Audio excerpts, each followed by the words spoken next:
Olá, turma. Como vocês estão? Tudo bem? Bom, vamos à sequência das nossas aulas de água no solo, né? E agora vamos para a parte 2, que nós daremos continuidade àquele assunto que nós vimos tratando na aula passada, certo? Bom, deixa eu tirar o meu vídeo para que vocês possam acompanhar os slides, ok? Bom, então hoje falaremos sobre a parte 2 de água no solo, né, como eu disse, e antes de darmos continuidade, vamos falar rapidamente sobre alguns conceitos que nós vimos na aula passada. Nós vimos a questão do armazenamento de água no solo, certo? Vimos esse esquemazinho aqui, ó, estão lembrados? De que a gente tinha um reservatório de água, né, que representa como a água é armazenada no solo.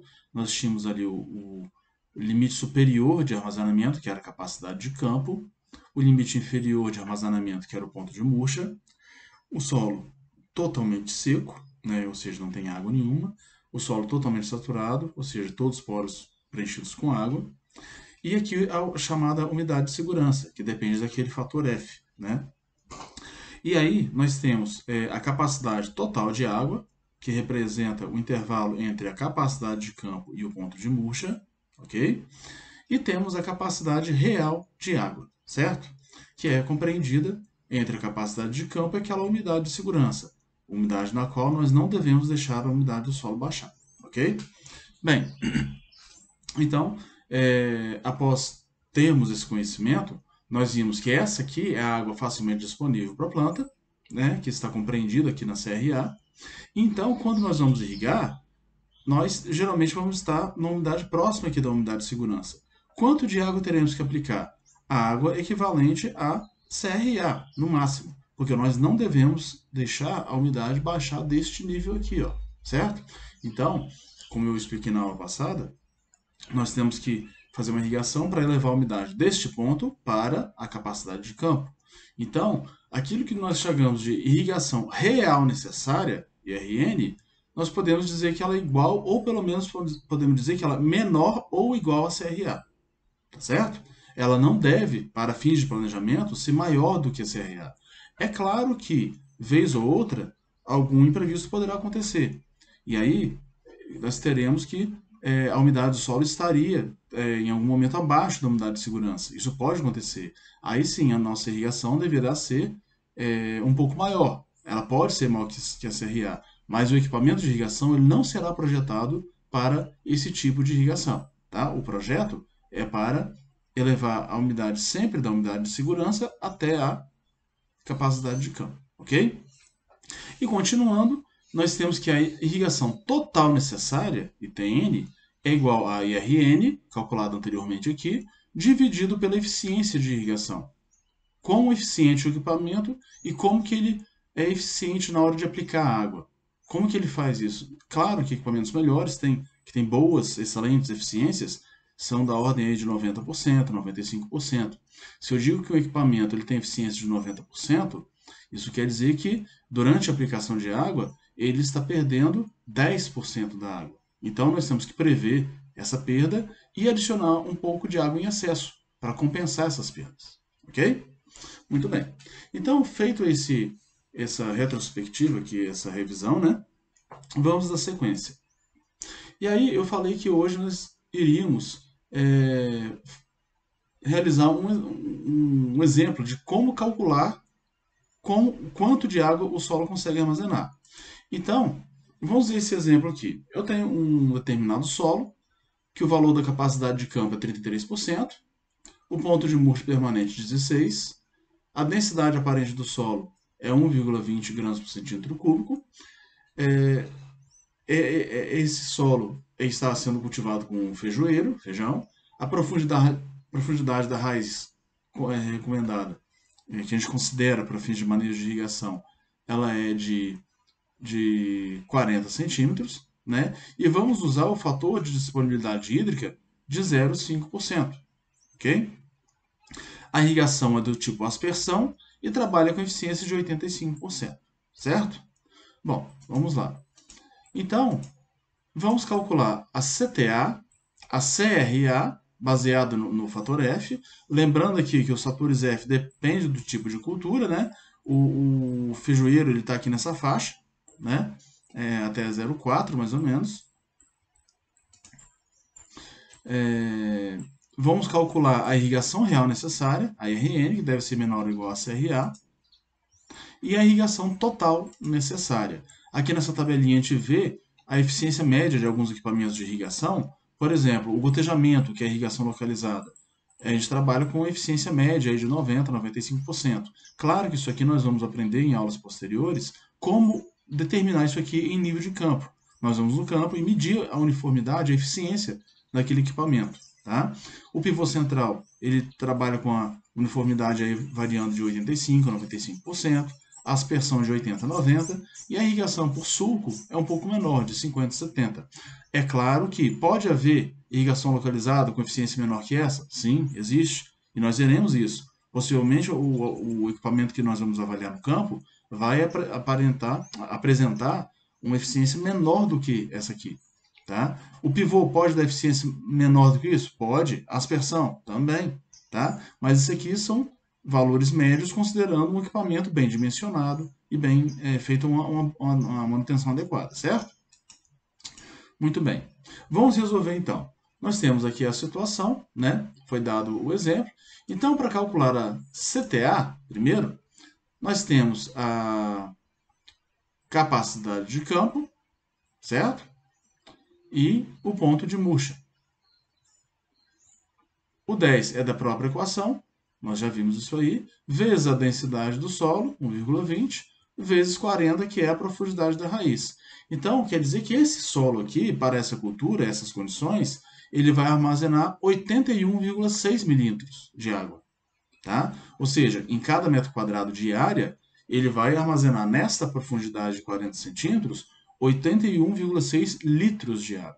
Lembra que milímetro é litro por metro quadrado. Isso aí nós já discutimos na primeira aula, no primeiro dia de aula. Continuando, a CRA vai ser a CTA vezes o fator F, que nesse caso aqui é o 0,5.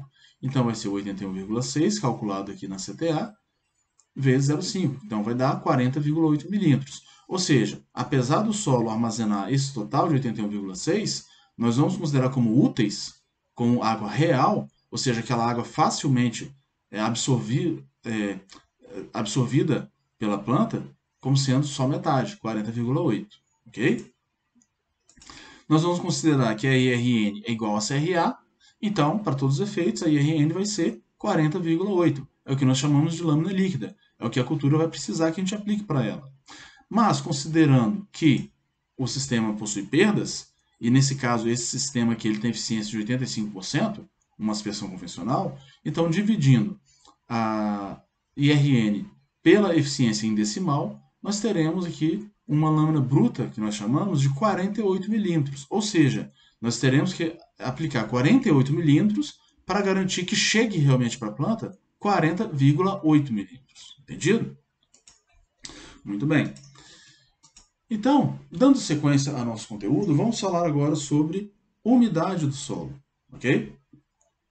Nessa parte da matéria, nós vamos entender o que é a umidade do solo, né? E para que a gente vai utilizar esses valores, certo? Bom, a umidade do solo, ela vai nos indicar em que condições hídricas o solo se encontra, né? Ou seja, quanto de água há naquele solo. Ele é um parâmetro muito importante, por quê? Porque ele vai nos mostrar quanto de água existe no solo e quanto falta para completar a capacidade do solo. Ou seja, quanto que a gente deve aplicar, né? Ele pode ser medido em peso ou em volume.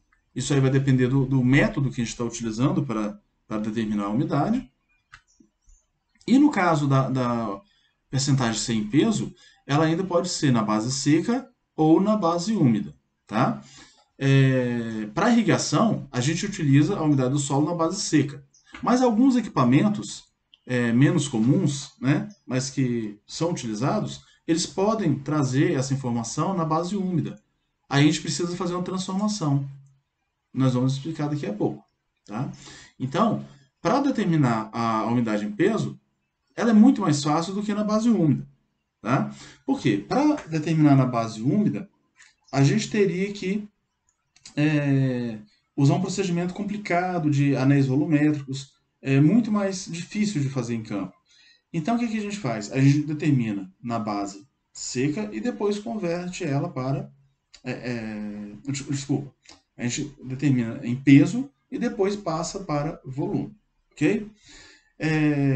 Para determinar a umidade em peso, eu posso pegar uma amostra deformada, desestruturada, né? Posso utilizar um trado holandês, tá? Ou mesmo um enxadão, até uma colher, a sua própria mão, se o solo estiver solto, né? Porém, não permite a obtenção do resultado em milímetros, certo? Ele vai fornecer para a gente a obtenção de um parâmetro em percentagem. Então, o que a gente precisa? Para determinar na base úmida, seria a massa de água, tá? Sobre a massa de solo úmido. E na base seca, seria a massa de água contida naquele solo dividida pela massa de solo seco. Caso eu tenha determinado ela na base úmida e queira passar para a base seca, como eu falei, alguns métodos podem me fornecer o resultado na base úmida, eu quero transformar para a base seca, é simples, basta empregar esta equaçãozinha aqui, ó. Observe, essa equaçãozinha aqui, ó, circundada aqui, ó. Tá? O que que essa equação nos diz? Que a umidade na base seca, tá aqui, né, é 100 vezes a umidade na base úmida dividido por 100 menos a umidade na base úmida. Simples assim, só jogar o valor da base úmida aqui e sai o resultado lá na base seca, ok? Bom, como eu falei, para irrigação, a gente precisa que a umidade esteja em volume. Por quê? A gente quer aplicar volume de água, a água medida em volume, né? Mas, para a gente determinar essa umidade na base em volume, é complicada.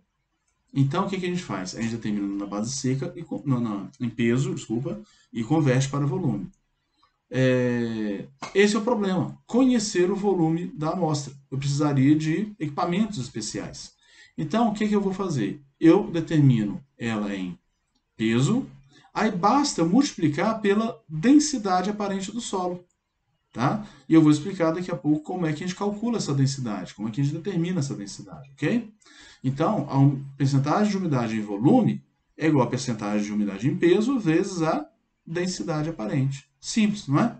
Tendo, então, determinado esse valor e já para um determinado solo, conhecendo esse valor, que é um valor que vai permanecer praticamente fixo, a gente pode calcular essa umidade em volume, ok? Bom, para determinar a densidade do solo, né, eu preciso de um trado como esse. O problema desse trado é que ele é caro. Eu acredito que hoje um trado desse esteja na faixa aí de R$ 2.500. É muita coisa para um pedaço de metal aí um pouquinho arranjado, né? Onde comprar? Existem várias lojas aí, algumas que eu posso citar, Soloteste, Som da Terra, tem várias outras que vendem esse equipamento. No próprio Mercado Livre, né? Tem outras, se eu não me engano, é Saci Soluções, que podem fornecer esse equipamento. Não estou fazendo aqui propaganda para ninguém, é só a título de informação mesmo, ok? Como utilizar esse trado? Né? Como é que nós vamos coletar essa amostra para determinar a densidade? Nós vamos limpar o solo, tirar a vegetação, colocar esse trado aqui, que ele tem um anel interno aqui dentro, né? Vamos ver de novo aqui na figura anterior. Ele vem com esse jogo de anéis. Então, a gente pega um anel desse aqui, coloca aqui no interior do trado, né? E aí, depois, eu cravo esse trado no solo. Eu vou batendo com a marreta aqui na cabeça do trado, até ele chegar nesse nível, ou seja, ele inseriu todo o anel no solo. Então, quando eu retirar esse trado, vai vir uma amostra indeformada do solo, preservando a sua estrutura original, ok? E se eu não tiver um trado desse aí, o que eu faço? Simples. Por que que é simples? Todo mundo consegue aí um canivete, uma marretinha, um martelo, né? E o principal, um anel volumétrico. Ah, mas eu não tenho esses anéis, onde que eu compro? Não preciso comprar. Basta cortar um segmento de tubo de PVC, como esse aqui, ó, tá? Um segmento de aproximadamente 5 centímetros de altura, de um tubo de 2 polegadas de diâmetro. Tudo desse tubo comum usado para irrigação. Ele vai ser nosso anel volumétrico. É importante, claro, que a gente corte direitinho, bem retilíneo, não esteja torta, né? Para o volume ser bem medido. E eu vou medir a altura desse anel aqui, ok? Bom, aqui então eu vou apoiar com essa tabuinha, bater com a marreta, até o anel ser totalmente inserido. Observe aqui, eu comparando a borda do anel com o solo no exterior, né? Depois eu vou limpar em volta, isso aqui dá um pouco mais de trabalho, né? Se eu tivesse o trado, era simplesmente bambear o trado e puxar ele para cima que ele já sai com a amostra. Nesse caso, eu tenho que limpar aqui a redondeza para retirar essa amostra. E aí depois eu retiro essa amostra e venho com o canivete e retiro o excesso, deixando a amostra de solo rente às paredes do anel, ok? Bom, depois nós vamos fazer uma aula prática que eu vou ensinar para vocês como é que a gente determina a densidade. Voltando a falar da umidade do solo, certo? Existem vários métodos para determinar a umidade do solo, tá? Esses métodos eles podem ser gravimétricos, eletrométricos, tensiométricos ou ainda outros, que não se enquadram nesses três grupos aqui. Dentre os métodos de determinar a umidade do solo, o mais preciso seria o método chamado padrão de estufa, que é um método gravimétrico. Tá? Por que ele é o mais preciso? Porque ele mede diretamente a massa de solo e a massa de água. Então é direto. Não tem segredo. Ok? E aí, ele, por ser o padrão ser o mais preciso, ele é a referência para todos os outros métodos. Todos os outros foram desenvolvidos baseando-se nesse aqui como referência. Ok? Então, dentre os métodos gravimétricos, nós temos o padrão da estufa, das pesagens, o do PEA. Dentre os eletrométricos, hoje está sendo muito usual os métodos eletrométricos, né? Porque devido à sua praticidade, né? Apesar do alto custo, né? Ele está sendo muito usual hoje. Podemos citar aí os mais antigos, como Boyocos, Coleman, Watermark, TDR e outras variações. Tem também os métodos tensiométricos, o principal deles é o tensiômetro, né? E outros métodos, por exemplo, o método volumétrico e o da sonda de nêutrons. Vamos falar então agora do método padrão de estufa. Esse método, como eu falei, ele é o mais preciso. Porém, você vai precisar de uma estufa e de uma balança de precisão, que pesa aí pelo menos 0,1 grama. Tá? É um método bem preciso e é a referência. Tá? Principal inconveniente, demora pelo menos aí 24 horas para a gente ter o resultado. Né? Se eu coleto a amostra agora, eu quero que essa amostra seja me dê o resultado agora. Eu não quero esperar até amanhã, até daqui 2 dias. Eu preciso conhecer a umidade do solo agora. Mas é um inconveniente desse método aqui. Tá? Ultimamente está sendo mais viável devido à redução do custo da estufa, né? E depois, mais adiante, eu vou explicar um método alternativo a esse, que é bem parecido, não tão preciso, mas que pode ser utilizado na ausência de uma estufa e uma balança cara como essa. Tá? Como é que é o procedimento? Eu vou lá no campo, coleto a amostra. O que vai ter nessa amostra? Solo, água, mais a latinha, o recipiente, que o solo está dentro. Eu vou pegar essa amostra e levar para uma balança de precisão, vou pesar. E vou obter o que eu chamo de M1, que é a massa de solo mais água mais lata, certo? Depois de pesado e anotado esse valor, eu vou levar essa amostra para a estufa. Essa estufa deve estar a 105 graus Celsius, regulado a temperatura, e vou deixar lá por 24 horas. O que vai acontecer nessas 24 horas? A água vai embora, vai evaporar, certo? Então, após esse período, a amostra não terá mais água. Então, eu vou pegar essa amostra que contém ali o solo e a lata, não tem mais água, levar de novo para a balança de precisão e pesar. E vou obter o que eu chamo de M2, que é a massa de solo mais a latinha, certo? Vou anotar esse valor e vou pegar o solo e descartar. De novo, eu vou na balança de precisão e pesar a latinha, tá? Que eu chamo de M3. Então, eu tenho três massas aqui. A massa inicial, antes da estufa, a massa após a estufa, que é o M2, e a massa final aqui, que é só a massa da latinha, do recipiente, tá? Para calcular a umidade em peso na base seca, eu vou fazer M1 menos M2 dividido por M2 menos M3 vezes 100 para ter o resultado em percentagem, ok? Bom, lembrando, M1 massa ou peso, né? De uma forma mais popular de falar, mas seria a massa do solo mais a massa da lata, o solo úmido nesse caso. O M2, a massa do solo seco, sem água, mais a massa da lata. E o M3, a massa da lata, ok? Então, a unidade em peso vai ser... O que é M1 menos M2? O que é M1 menos M2? Não é qual a diferença entre eles? Não é a massa de água?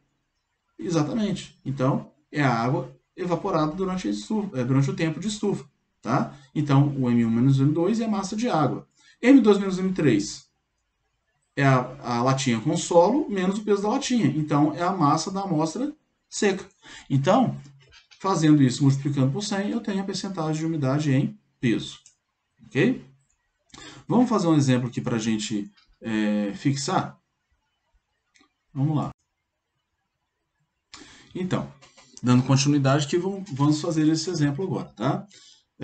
Nós vamos, então, determinar a umidade do solo na base seca e na base úmida para essa amostra a seguir. Quais são os dados da amostra? Eu peguei uma amostra de solo, né, pesei logo após a retirada. Então, a minha massa de solo úmido, que deu 128 gramas. Levei para a estufa, deixei lá na estufa a 105 graus Celsius por 24 horas. Pesei de novo. Aí eu tenho a massa de solo pesada após a estufa, que é o solo seco, 112 gramas. Joguei o solo fora e pesei só o recipiente, 15 gramas. Então, eu vou resolver da seguinte forma. A umidade na base seca, né? Todas elas em peso, tá? Porque eu estou considerando o peso aqui, a massa de solo, né? Então, a percentagem de umidade em peso na base seca, ela vai ser M1, que é a massa de solo úmido, menos M2, massa de solo seco, dividido por M2, que é a massa de solo seco de novo, menos o peso do recipiente, vezes 100. Fazendo essa continha aqui, eu vou ter que a umidade desse solo é 16,5%. E na base úmida? Ao invés de considerar a massa do solo seco aqui embaixo, eu considero aqui ó, a massa de solo úmido de novo.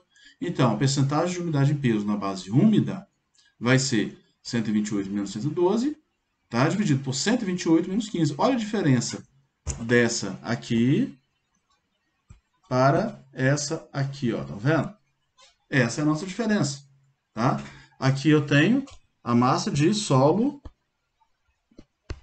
seco. E aqui eu tenho a massa de solo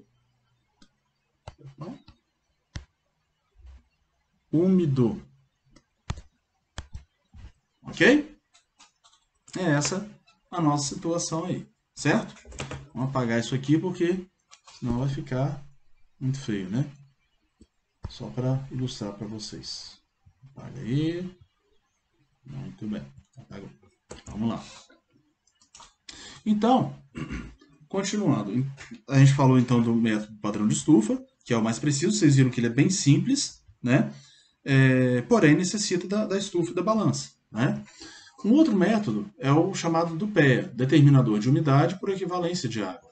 É um aparelho criado lá na UFV, Universidade Federal de Viçosa, lá no Departamento de Engenharia Agrícola.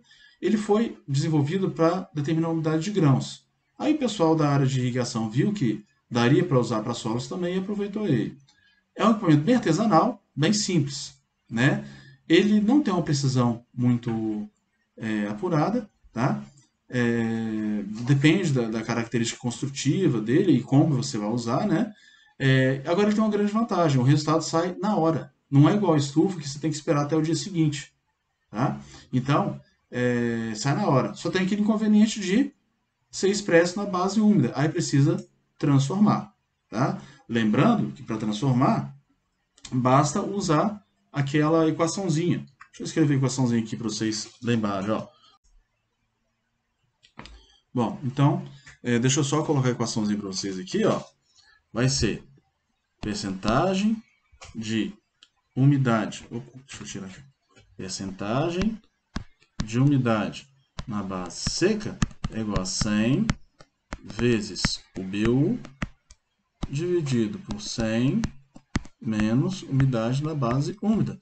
Então, uma vez que eu peguei aquela amostra que me deu o resultado na base úmida e quero converter para base seca, basta jogar nessa equaçãozinha que eu obtenho o resultado. Ok? Vou apagar aqui. Tá muito feio esse rabisco meu, né? Mas é que escrever na tela aqui não tem muita firmeza na mão, né? Vamos lá então. Então esse aí é o aparelho, o tal do Dupea, tá? Ele é composto aqui de uma balancinha, uma leiteirinha, um contrapeso, tá? Como é que ele funciona? Ele vem todo desmontado, eu tenho que montar, né? Fazer aqui a montagem dele. Vou colocar aqui o solo, que eu quero determinar a umidade, ele tem um fogareiro aqui embaixo, tá?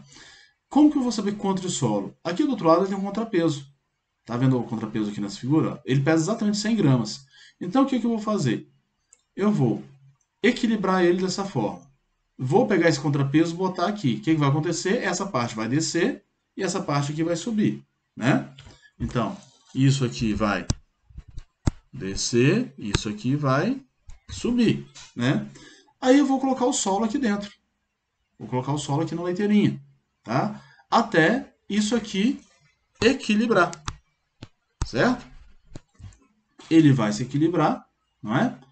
E aí eu vou começar o teste. Vou colocar aqui o óleo de soja até cobrir a amostra.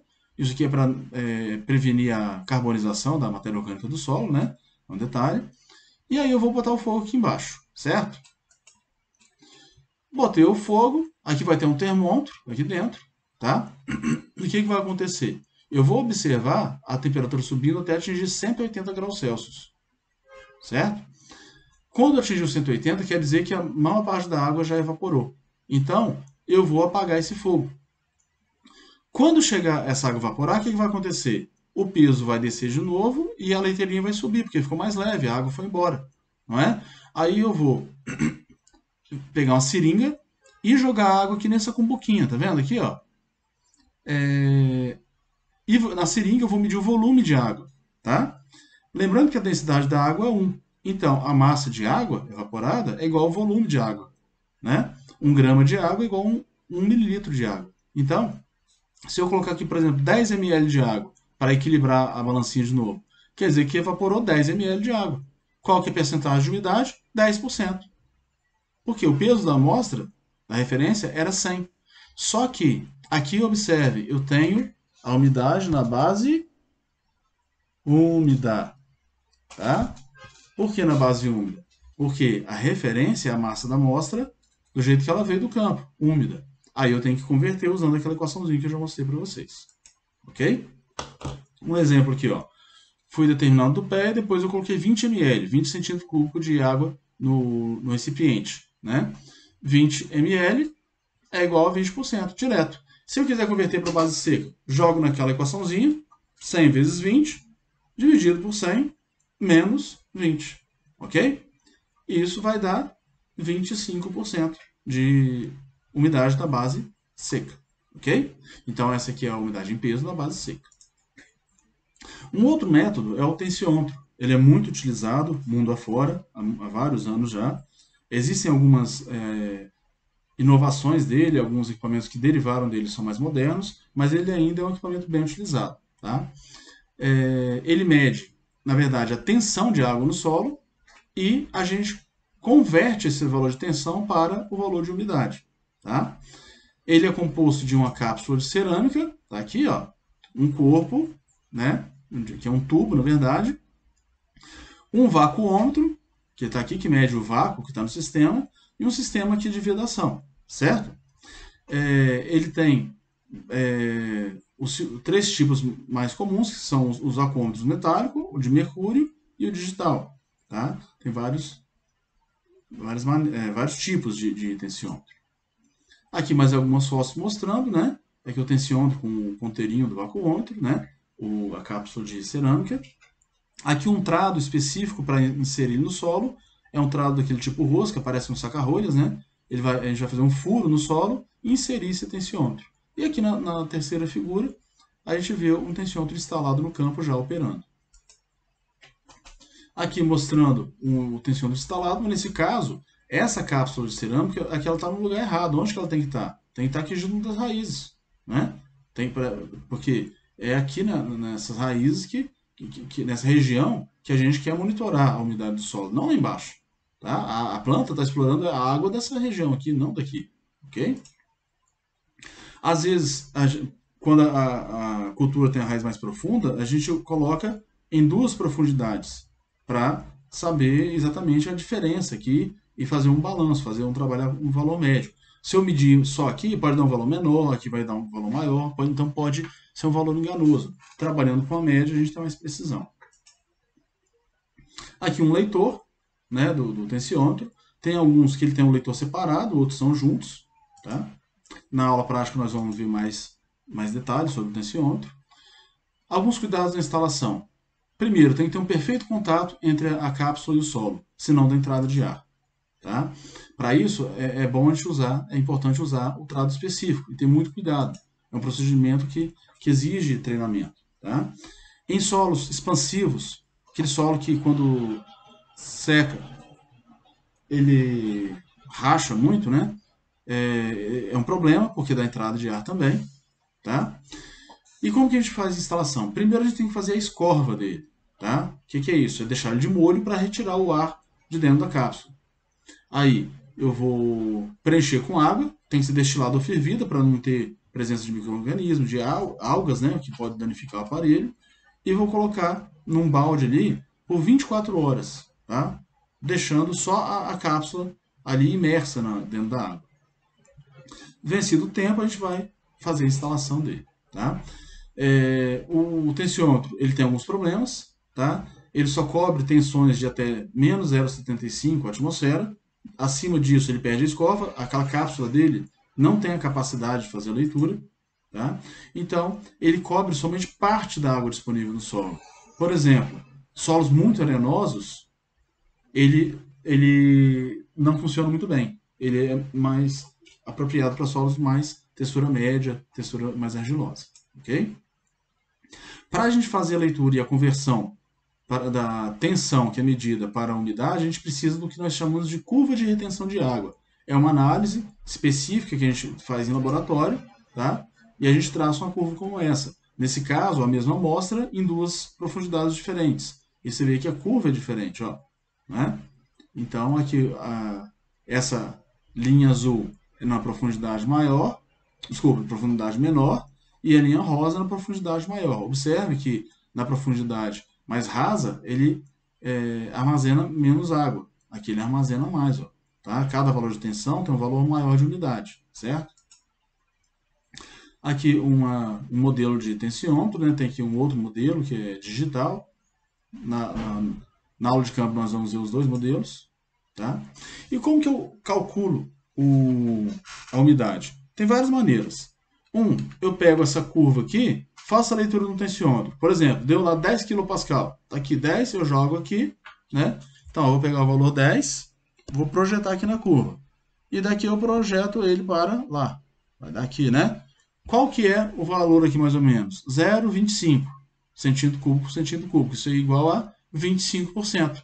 Então, quer dizer que aquele solo que foi medido tensão de 10 kPa, a umidade dele vai ser de 25%. Tá? E se foi aqui de 5, né? O 5 está mais ou menos... Na verdade, é a escala logarítmica aqui, né? Então, o 5 estaria mais ou menos por aqui, ó. Por aqui. Qual que vai ser a umidade? Perto de 30%. Tá? Então, aqui a gente vê que tem esse comportamento. E isso para essa profundidade. Se fosse na profundidade 20 a 40, o mesmo 10 aqui, eu daria quanto? Ó? Daria por aqui assim, não é isso? 33% mais ou menos. Ok? Muito bem. Continuando, outra forma que eu posso trabalhar é matematicamente. Eu crio uma curva do tipo potencial, como essa aqui, baseado na curva. Isso é um procedimento simples de fazer na planilha do Excel. Tá? E uma vez tendo essa curva, eu uso ela para adiante. Tá? Vamos pegar esse exemplo aqui. Essa aqui é a curva obtida a equação de uma curva obtida de um determinado solo. Esse solo, eu sei que a capacidade de campo dele é de 32,72%. né? Então, vamos considerar aqui um tensiômetro instalado, né?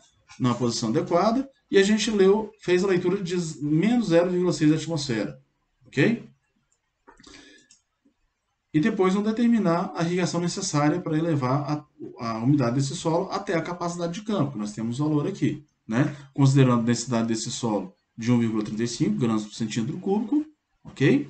E a profundidade da raiz de 50 centímetros. Então, vamos resolver aqui, ó.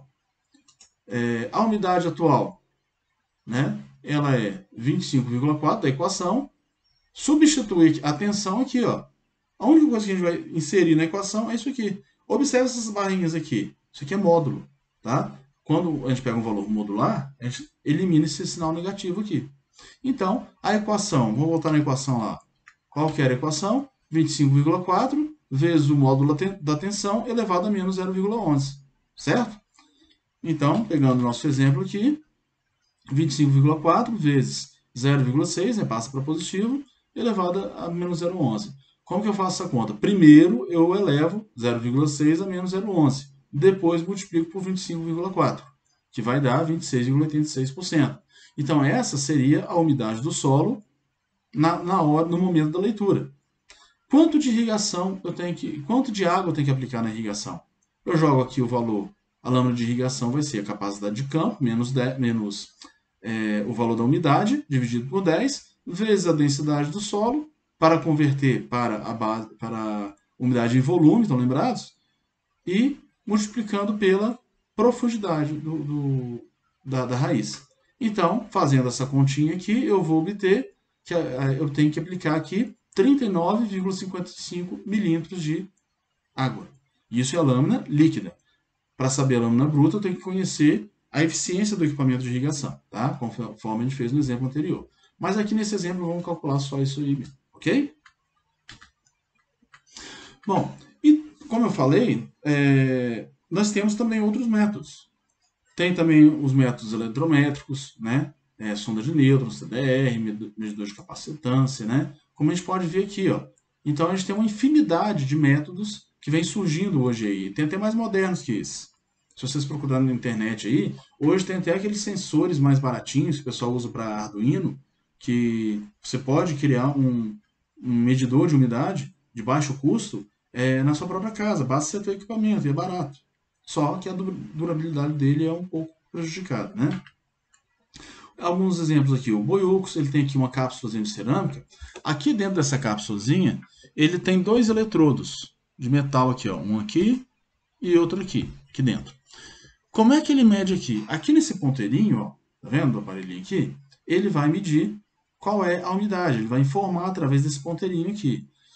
Quanto mais umidade tiver no solo, maior vai ser a condutância elétrica entre essas duas hastes aqui, ó.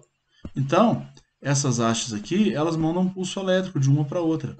Então, ou seja, ela vai conduzir mais eletricidade. Quanto mais um, mais conduz eletricidade, e aí maior é a leitura aqui. Claro que esse equipamento precisa de uma calibração, né? Não é só simplesmente chegar lá, botar no solo e sair usando, você precisa calibrar. Esse aqui é bem antigo, você vê que até a aparência dele já está bem desgastada, né? Hoje tem outros bem mais modernos, ok? Outros seria uma variação dele já, o TDR. Observe aqui, ó, a gente crava essas hastes aqui no solo e cada haste dessa aqui manda um pulso elétrico, né? Então, uma haste vai mandar pulsos elétricos para a outra. O tempo que leva para os elétrons sair de uma haste e chegar na outra, o equipamento vai conseguir estimar a umidade do solo, tá? Então, é um equipamento mais preciso, né? Existem alguns modelos até mais modernos que esse aqui que eu mostrei, mas eles são... você tem ideia, esse aqui era um mais antigo, olha o tamanho dele. Pesava aí, sei lá, 10 quilos. Hoje cabe na palma da mão, né? E hoje tem até menores. Então, tá evoluindo, né? Tem modelos mais modernos, porém, quanto mais moderno também tem um problema, mais caro, ok? Aqui tem o TDT, que é basicamente o mesmo princípio, só que ele tem aqui um transmissor e um receptor, né? Então ele mede a umidade do solo. Você vê que esse aqui, ó, tem capacidade para você acoplar até 1, 2, 3, 4, 5 sensores, né? Então você bota uma estaçãozinha lá no campo, ele vai fazer a leitura nos 5 sensores e mandar aqui para o receptor. Esse receptor vai estar acoplado a um computador que vai registrando esses dados, ok? Tem o watermark, que é também chamado de sensor matriz granular, tá? Também é o mesmo princípio, tem 2 eletrodozinhos aqui dentro, né? Que vai medir a transmitância.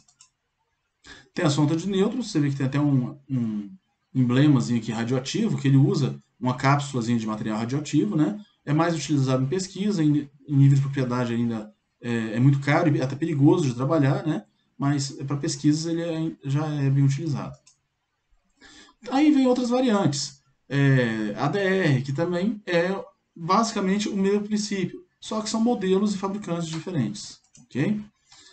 FDR, outro modelo, transmissão de fase e outros. Ok? Bom, vamos falar agora do método do micro-ondas, que eu comentei mais no início dessa aula. O que é o método do micro-ondas, na verdade? O micro-ondas ele vem para substituir a estufa. Lembra do método do padrão da estufa? Para quem não tem a estufa, mas tem um micro-ondas em casa, e hoje quase todo mundo tem, quem não tem e quiser comprar relativamente barato, aqui ó, peguei lá na internet, né? Aqui ó, R$300, né? Deve ter um fretezinho aí, né? Não, frete grátis, tá vendo? Frete grátis, né? Você pode comprar. Pode ser o mais barato? Pode, claro que pode, tá? Você vai precisar desse micro-ondas e vai precisar de uma balança. Mas a balança é cara. Não, a gente pode comprar uma balança desse tipo aqui ó, no próprio Mercado Livre, né? Aqui ó, com frete grátis também, mais R$60. Então, ao todo vai dar 300 mais 60, R$360, você tem um equipamento suficiente para determinar a umidade do sol, ok? Qual que é o procedimento? Primeira coisa, é bem parecido com o da estufa. A diferença é que a resposta é bem mais rápida, porém não é tão preciso. Então, você vai pegar a amostra e vai pesar, né? O recipiente não pode ser de metal, porque você vai colocar dentro do micro-ondas, certo? E o micro-ondas não pode receber metal dentro dele. Então você vai pesar essa amostra, ok? E aí nós vamos ter aqui o M1, igual lá no método da estufa, tá? E vai ligar o aparelho por 5 minutos, tá? Depois de 5 minutos, eu já tenho a amostra seca? Ainda não. Por quê? Leva um tempo para a água evaporar. Eu posso deixar mais? Também não, porque senão esquenta esquenta demais, e aí acaba quebrando o recipiente. Geralmente a gente usa um pratinho de vidro, daqueles, ou então copo de milho verde, de massa de tomate, tá? Que é barato, né? É descartável aquilo praticamente, e a gente tem utilizado bem. Para os nossos solos aqui da região, a gente tem trabalhado com 3 minutos ao invés de 5. Né? A metodologia fala 5, mas a gente tem trabalhado com 3, tem funcionado bem. A gente tira do aparelho, deixa fora do micro-ondas aí uns 10 minutos mais ou menos para descansar, para ele resfriar um pouco e dar tempo da água evaporar. Retiro e deixo mais 3 minutos. Tá? Retiro e deixo a amostra descansar. E peso. Tá? Aí eu vou ter aqui o M2, certo? Descarto o solo e peso o pratinho, tá? Então, o peso do prato vai ser igual a o M3. E aí o procedimento vai ser o mesmo da estufa, ok? Vamos fazer um exemplo aqui, ó. Determinar a umidade do solo na base seca e na base úmida, né, pelo método micro-ondas, para a amostra a seguir. Então tem aqui a massa de solo pesada logo depois da retirada, naquela balancinha, né, 236 gramas.